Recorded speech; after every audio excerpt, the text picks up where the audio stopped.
laps around the track to let our spines recover and to get to know Louise. So Louise is going to tell us a little bit about her fitness journey, what she does to stay fit at home, especially through COVID, and how she balances it all with her life. So Louise, take it away. What do you do? What does your fitness journey look like? Where did you start? Where are you now? That's a lot of questions. Just anyone. Pick a question and give her. Oh wow. So okay, actually I've always been very involved in fitness. I always played sports or worked out. Yeah. So it's nothing too new to me, but however, I joined Beachbody on Demand 5 years ago, sorry. After my first pregnancy, which it was a changer for me actually, because I could work out from home 30 minutes to an hour. So it's more suitable for my lifestyle instead of going to the gym. Yeah. Usually by the time you get to the gym, my workout's done at home. So it's a lot easier that way. It's always been a hit and miss. And, you know, I worked out for a few months and I would stop and go back and stuff. And it's only this year actually that I found what worked for me. And finding what works for you is actually very important in your journey of fitness. And I work full time, Monday to Friday. I have 2 little boys at home, so I wake up early in the morning every day. In the morning? Yes. Ooh. I wake up at 5 o'clock, 5:15. I literally stumble down my stairs, press play, and just follow a program that they offer. Could you talk about a little bit about what that is? What Beachbody on Demand is? So Beachbody on Demand, it's pretty much like a Netflix of workouts actually. Okay. So you get to choose anything. There's some low impact, there's yoga, there's prenatal exercising, there's just cardio, there's a family oriented one that you can do, there's dance, the Pilates, there's a vast of different workouts. And you get to choose what you want to do. If you don't want to follow a program and you just want to skip each program throughout the week, you can do that as well. That was the question I had for you, because I see you posting a lot on the Fit Spoonful about like the different programs you're following, and like you just finished this 6 week, now you're starting this one. Do you find the programs to be helpful? It's definitely helpful for me. I need concrete something to follow. And they actually have the workout. Some of them are live, they say. And it's really that it's a new video each week. So you're seeing the workouts each week or each day the same, instead of reporting like 7 workouts and you follow that 7 same workouts the same all over again for 3 weeks, 4 weeks, or how long that program is. It gets long. I get bored. Yeah. Mm-hmm. So I like that they do that for 8 weeks. The newest programs that came out in the last year or so are like that. So it's a new video each day that they taped or videoed. That's cool. So it's a lot easier to stay motivated. For me, it's a lot motivated. If I go back to the old ones, I like drag my feet. Sure. And I think that's the biggest change for me this year, with COVID and being home, is I finally, like, I'm okay if I lose weight later on, like slowly. Before I was like, I need to lose weight 10 pounds and I want it now. Results now. So finding the results later on for me now, I'm more successful at continuing my programs. But you're going to show us an exercise or two. From what I understand. But before we do that, where can people find you on your socials? Because so I'm on Instagram to Fit Spoonful, and I'm as well on Facebook. I'm not gonna lie, I'm mostly on Instagram. Yeah. It's actually more of a thing to keep me accountable, actually. It's not that I gain anything out of it other than I show up and I know people are looking. At the end of the day, I actually have people commenting like, oh, just seeing you work out today made me press play. So for me, that's my goal actually, is to have people being fit and wanting to be and figure out what works for them. So I'm always open for people to ask me questions. I actually just completed my course for personal trainer, so I'm still doing my exam to do as well. So those are things that I'm working towards. So I'm not, you'll see more of like stories more than posts.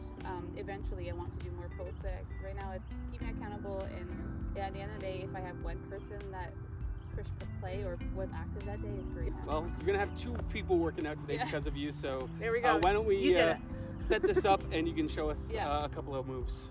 Let's go. Good. Okay, so today what I'll show you guys is a modification for push-ups. So every program that we do, there's always push-ups, and they always show you modification for push-up on your knees. However, there's a lot more different options for us to utilize. Some people can't go on their knees because they have an issue with their knees or have a hard time getting back up. So I'll show you guys a few different options.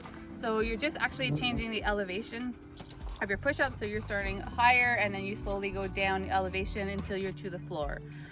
When you're onto the floor on the ground, what you can do is do your push like a normal push-up on your feet and slowly go down for 3 seconds. And then you lay flat on your stomach for 3 seconds, go on your knees and push back up. And you repeat that workout, that push-up afterwards.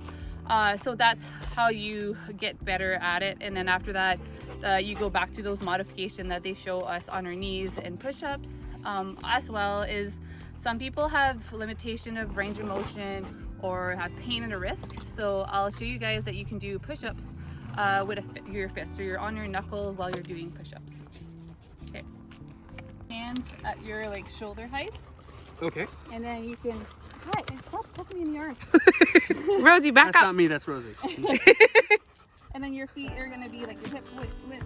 So Okay. all you're gonna do is you're gonna push down Okay. and back up.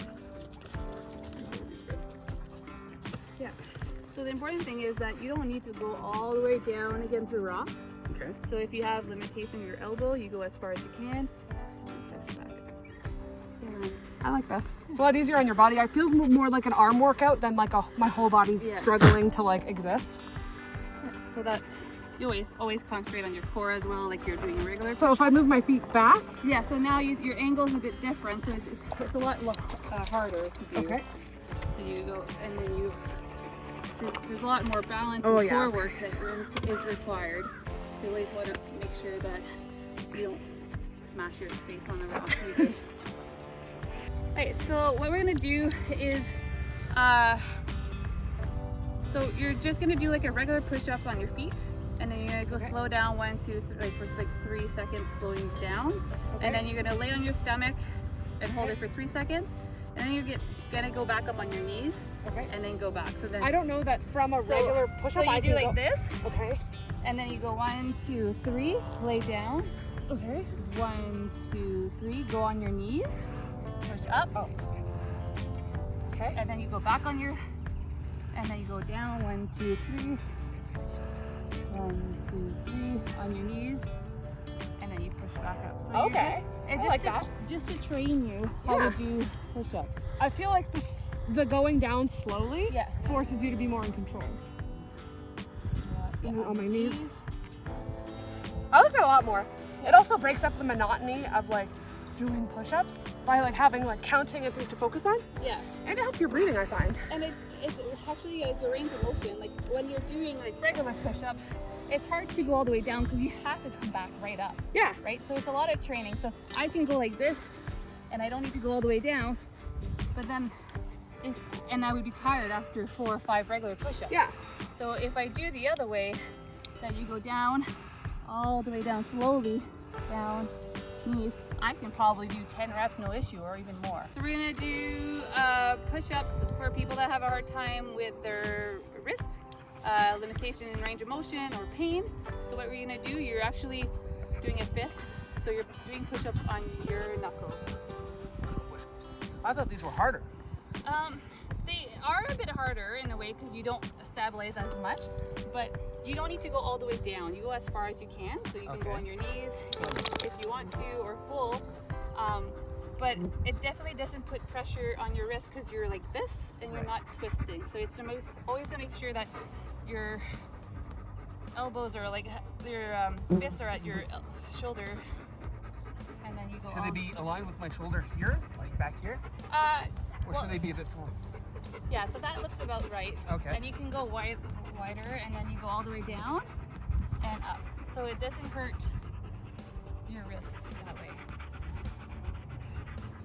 But obviously, like you might work onto your core a lot more. Yeah, absolutely.